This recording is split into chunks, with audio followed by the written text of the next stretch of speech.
Hey guys, so this is Miss Ray and this is Take Miss Ray Home with You. Guys, I'm really excited because chapter 8 was pretty good.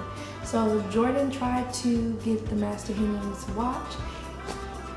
Excuse me, he faked as though he was sick and so he didn't have to go work in the cotton fields, but he snuck out and he went into the master's house without being caught.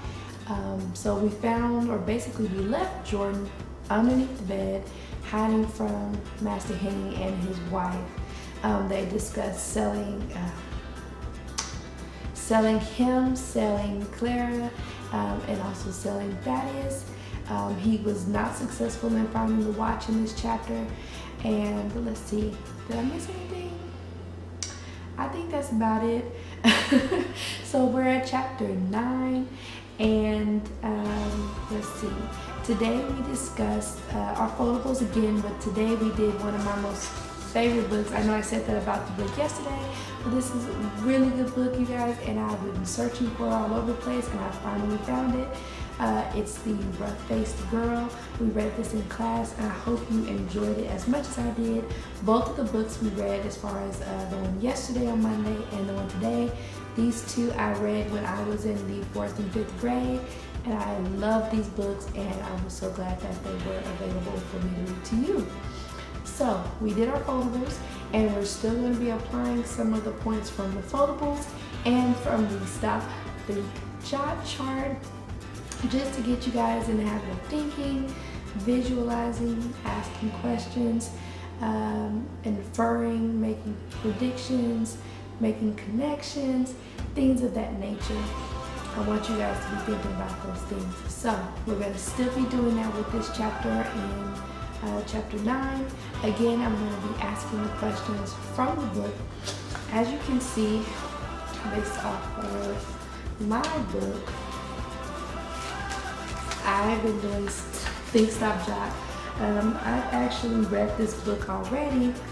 I read it today by myself, and now I'm reading it again to you, so I should get like your extra brownie points because I read it twice. But anyway, that's neither here nor there. So this is what, if you were doing your own Think, Stop, Jot, what your book would look like. Just when you're thinking about certain things, this is eventually the goal I want us to reach. Hopefully next year when we come back from the break. But anyway, we're reading chapter 9, and I'm using some of the things from our foldable and from our Think, Stop, Think, Jot chart. I'm never going to get that right in my chart in our chapters. Tomorrow we'll be doing the same thing, but the cool part is chapter 11, you're going to read it by yourself. So there will be no video Thursday. You're going to be the main attraction. You're going to be reading it, and you're going to be doing your own thinks. I'm never going to get this right. Stop, Think, Jot, and some of the points from our foldables. You're going to be doing it all on your own.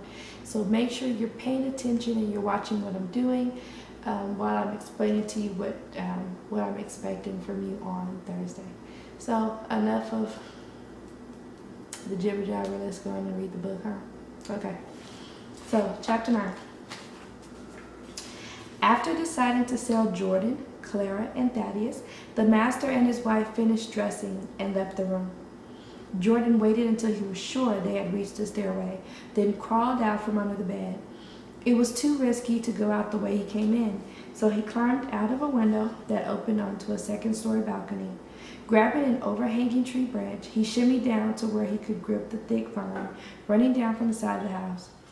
He slid to the ground, then took off as fast as he could, back to the cabin. He had to tell Uriah's mom and ask her if there was another Clara on the place, and talk to Thaddeus too. Then watch, or no watch, it was off to the woods for him.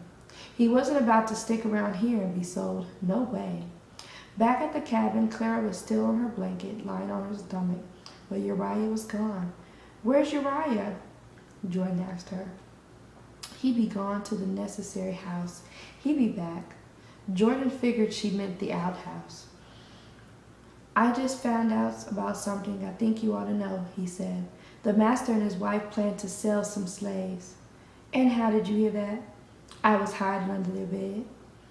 Clara lifted her head a little and turned toward Jordan. A slow smile spread across her face. Hiding under their bed? Yeah, I went in there to get a hold of the master's watch because I needed to get back to my own time. I could hear them coming, so I hid under their bed. They said they're going to sell some slaves to raise money. Are you the only Clara on this place? She sat up slowly and narrowed her eyes. Yes, I'd be the only Clara. Who are they going to sell? You, me, and Thaddeus. They decided. I heard it all. You telling me the truth, boy? He crossed his heart, so help me God. You willing to swear on a Bible? I am. She reached down under her blanket and pulled out the rattiest looking Bible Jordan had ever seen. The leather cover was dirty and peeled. The spine was gone, and the brown pages stuck out every which way. To keep it from falling apart, the whole thing was tied up with frayed twine. Number 1.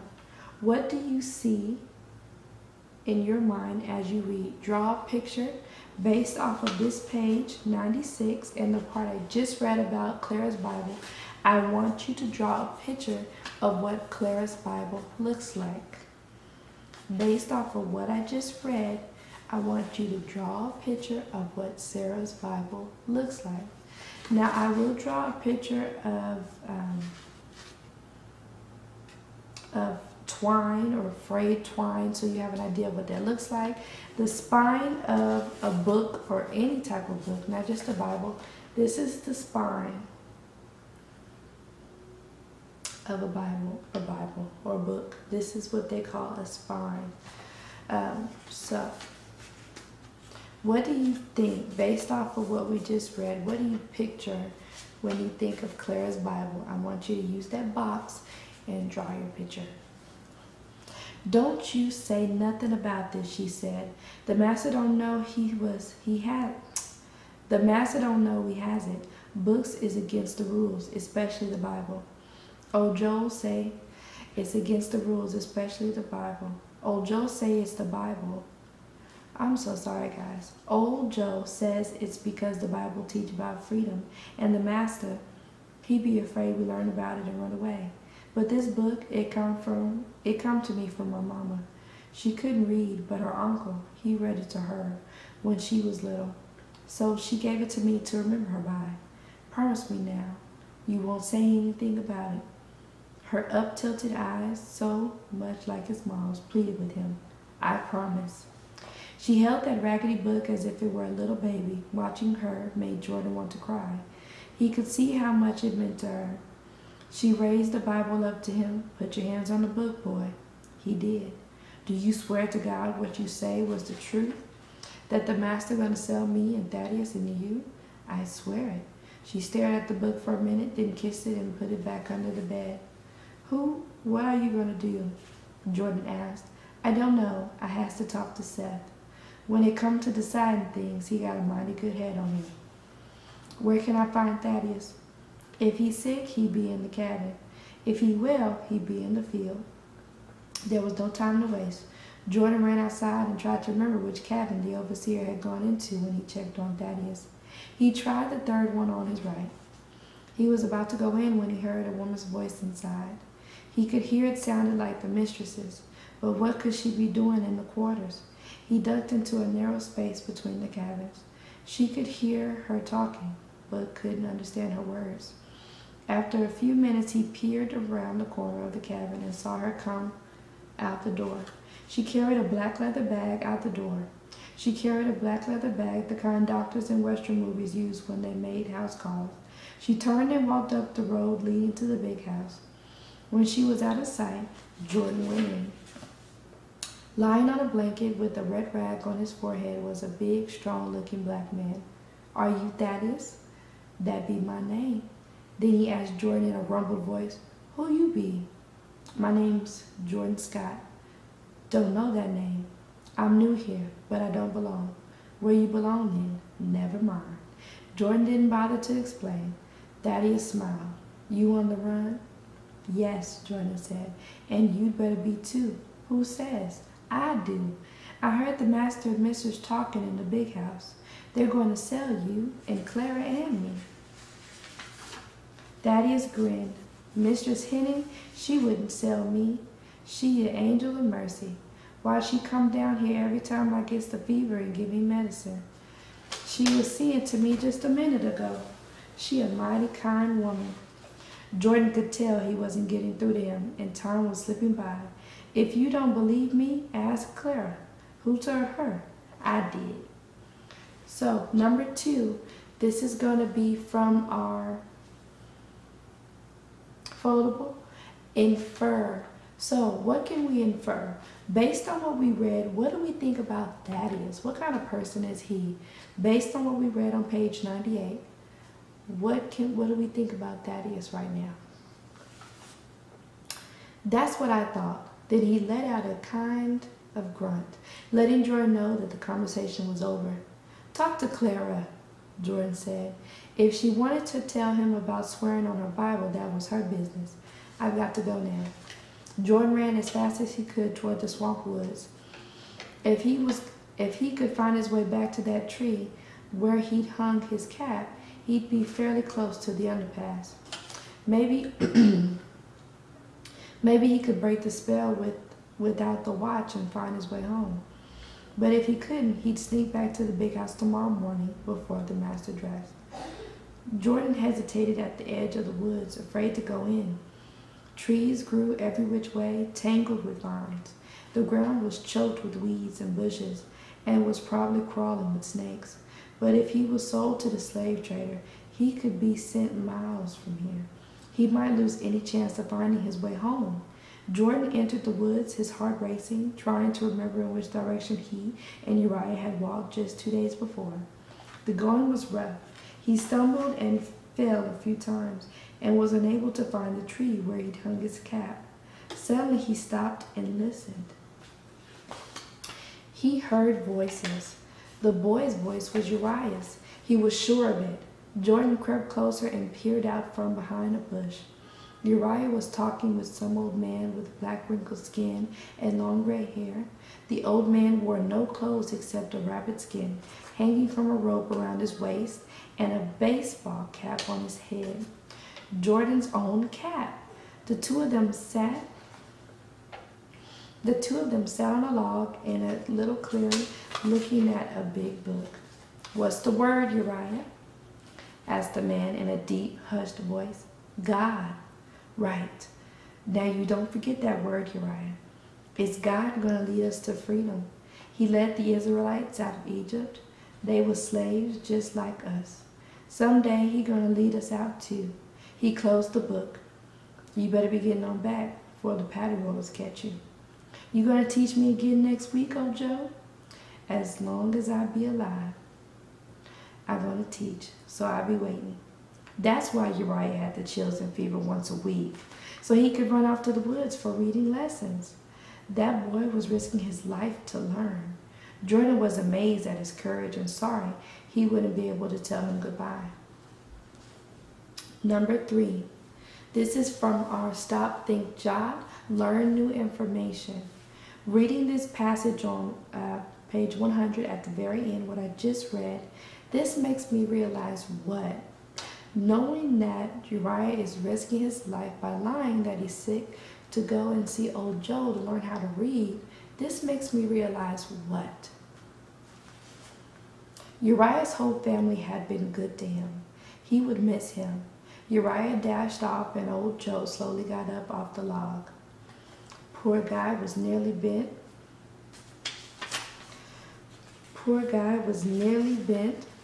double. You could tell it was hard for him to walk. Jordan decided he had to talk the old man into leading him back to that tree where he found the cap. He shadowed old Joe through the woods until he hobbled over to what looked like a dead bush and pushed it to one side. He was about to disappear into what looked like a cave. "Old Joe?" Jordan said. "Who's there?" Jordan came out to where the old man could see him. "I need help." "You a runaway?" he asked. "Well, yes and no. Come in." He beckoned Jordan inside the cave and pulled the dead bush in front of the opening. All right, so this is number 4. from our Stop, Think, Jot, Meet New Words. From the text, I think beckoned means what? Come in, he beckoned Jordan inside the cave and pulled the dead bush in front of the opening. He beckoned Jordan inside the cave and pulled the bush in front of the opening. From the text, what I just read in that sentence, what does it tell you that beckoned means? It was nearly pitch dark in there, but Jordan wasn't afraid. He could tell old Joe was a good man. Now, boy, he said, tell me your story. Jordan did the best he could. He told him everything from the time he took Grandpa's watch right up to the present minute. The old man listened.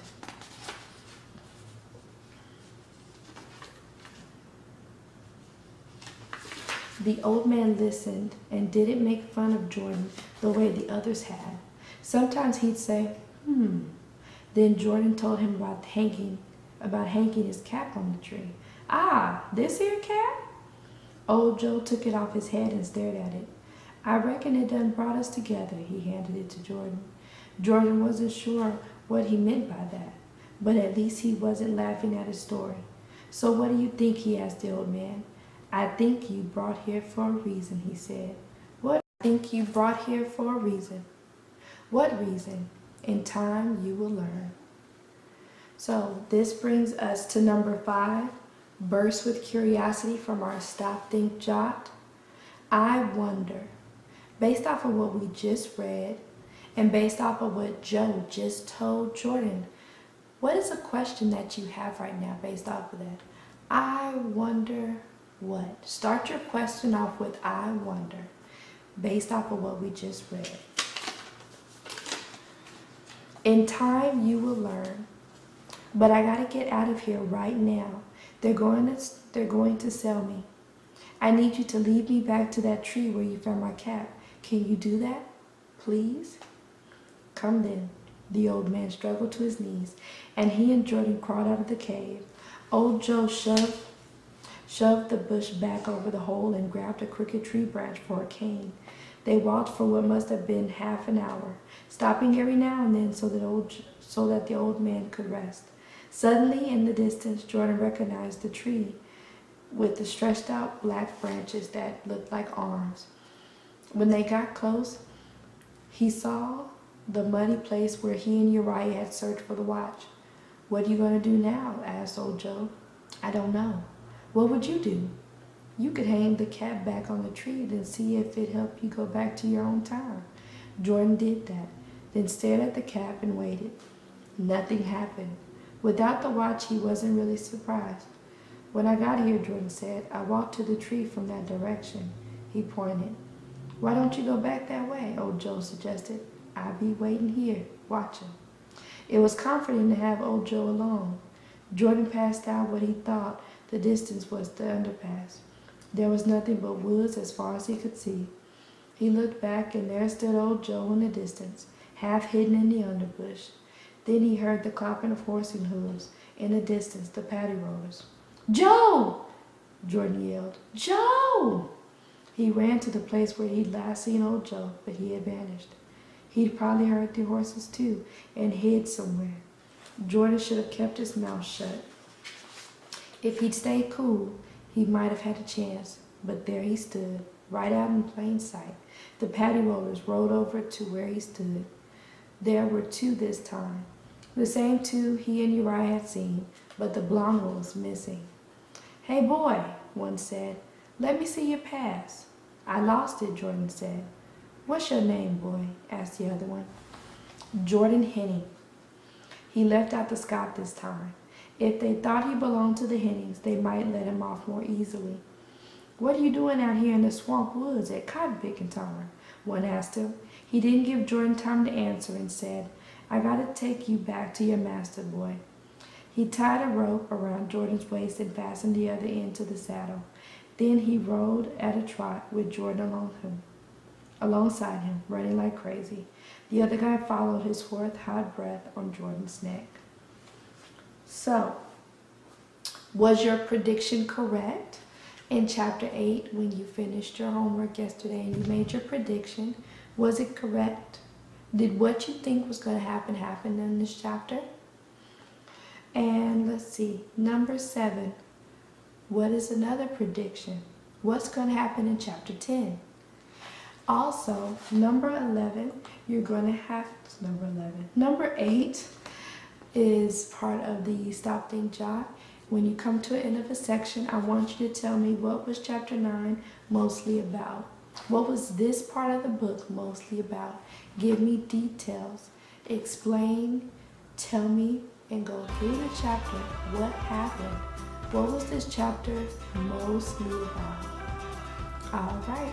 Answer the last 4 questions for the homework that I handed out for you, and I'll see you tomorrow.